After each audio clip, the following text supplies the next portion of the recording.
Hey, this is Knife Standards. Today I'm going to be doing my full review of the Emp Edc Nymble. But first, please follow me at Knife Standards. You can follow me on Instagram. And don't forget to like this video and subscribe to my channel for a lot more knife content and weekly knife reviews. All right, cool. Let's get into it. So here we have the Emp Edc Nymble. This is an awesome knife. I'm sure you guys have already seen this knife, maybe posted on Instagram, or maybe you've heard of Emp Edc already. Maybe you've seen my unboxing first impressions, but this is a really well done knife, really cool design, super functional, really fun to play with. Overall, an excellent knife, and for good reason. So we'll get into all those details. This is produced by QSP, so they are the manufacturer, the OEM. It is designed by John Rusk. John is the man behind Emp Edc, and from what I understand, it's just him. So it's a one-man operation there. He's doing everything. This was his first design, which is pretty damn impressive. And again, he had these manufactured by QSP. QSP does some really excellent budget stuff, but they've been doing OEM work for years and years and years. I have a QSP Penguin. I'm sure a lot of you guys have at least one of their knives. I knew they could do budget stuff really well, but who knew that QSP could crush high-end stuff as well? So this is, I would consider this a high-end knife. You know, this is maybe high 200s, low 300s. I think we'll say like 285, but don't quote me on that. But it's M390 blade steel. We got full titanium handles. This is a premium knife. This is high quality stuff, and an awesome design, an awesome first design by John, who is super cool. I talked to him a little bit before the first production run of these came out. This is from the first production run. Let's see, we got serial number 30, and he just did a second production run drop. I think it was yesterday. I think that was, so today's Sunday. I think that was on Saturday. There might be a few more of these coming out, but he just has a ton of projects in the work. They're doing a larger Nymble. They're doing I think a Tanto version. So keep an eye out for that.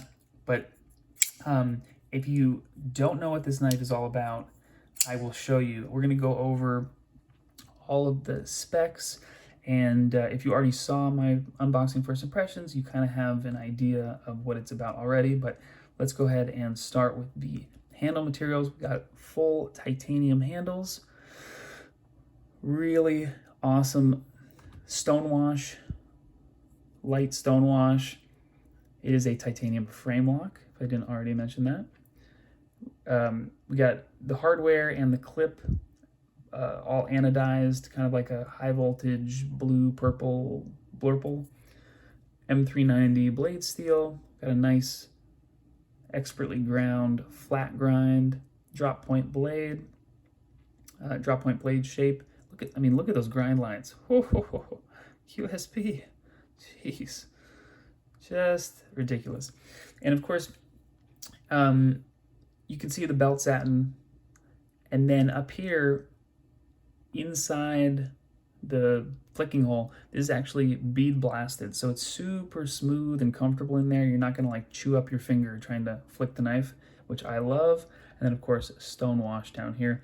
You can see the Emp Edc logo, also anodized. Pretty cool design. For John's first design, damn, really nice.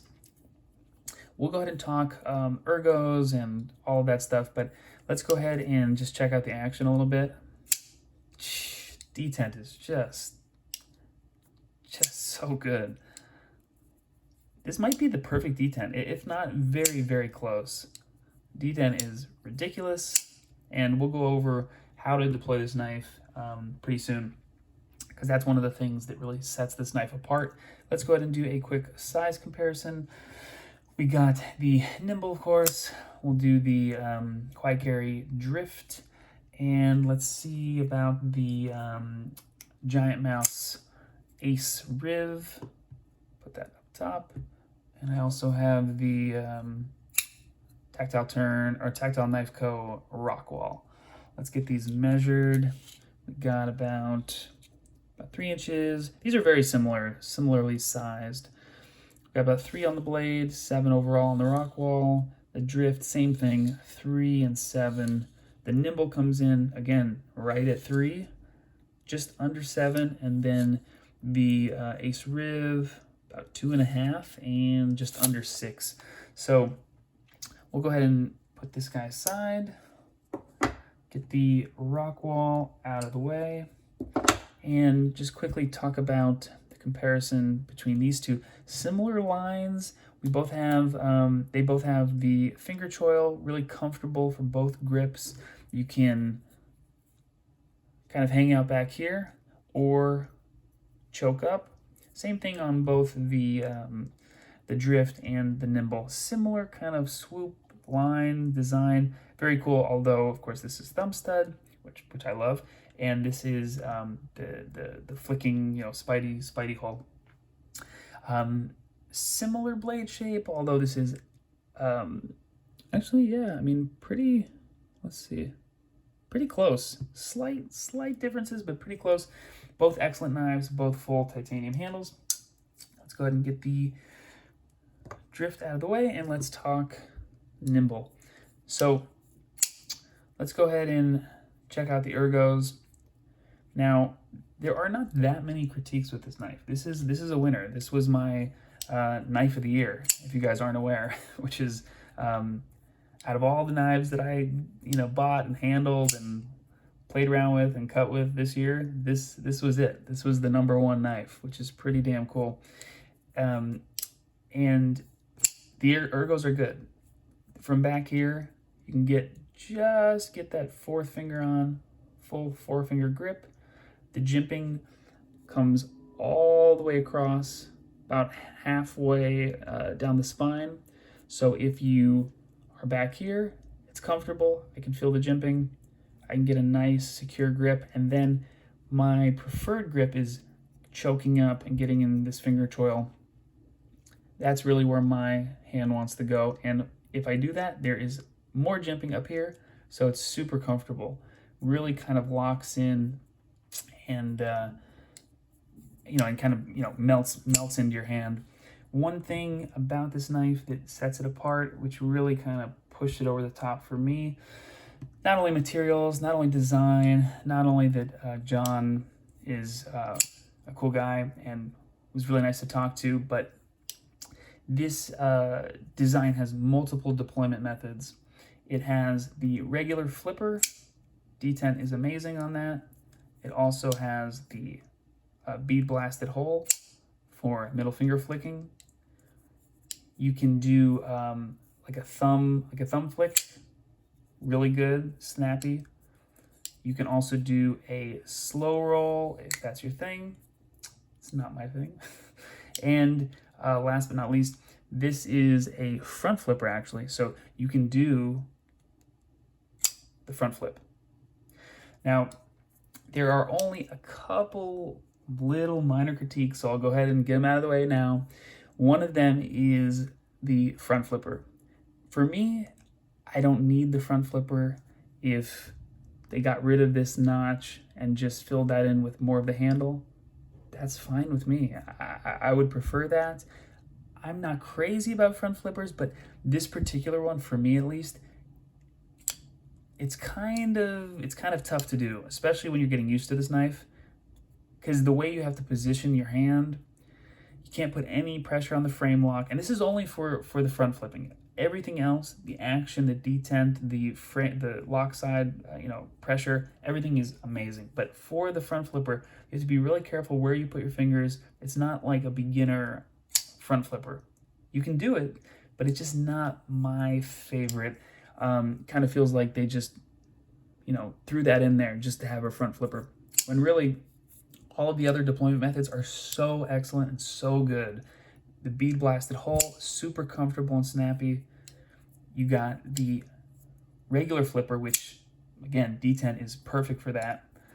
And then, of course, if you want to thumb flick it or slow roll it, you can. Front flipper works. It's good, but you know, if they made one of these without the front flipper, I would prefer that. I think I would enjoy the knife a little bit more. It's definitely a challenging front flipper. Now, let's go ahead and talk just a little bit about one more minor critique, which John is in the process of addressing. The handle is a little small. You know, my hands are not that big, and while I can get this pinky on, it's more comfortable for me to kind of sit off a little bit further back, and then I lose the pinky. So I would prefer to see a larger version of this, and John is making a larger version. So he's doing a 3.5-inch nimble. I think that's his next project up. So critique addressed, boom. Big nimble on the way, very cool. The action, as you can see, pretty drop shutty, you know, smooth, and detent is very snappy. The knife is great. I mean, there's not a whole lot to say.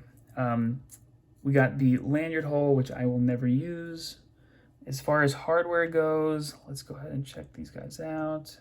So T6 on the body screws, and then T8 on the pivot. No big deal there. We got some really nice internal milling. You know, this knife it has some good weight to it, but it's definitely not heavy. I really like that there's milling there, and the action, you just can't beat it. Can't beat the detent. John and QSP crushed this one. Now, for as far as carry goes, the clip is really comfortable. It fits the aesthetic of the knife. It's designed well.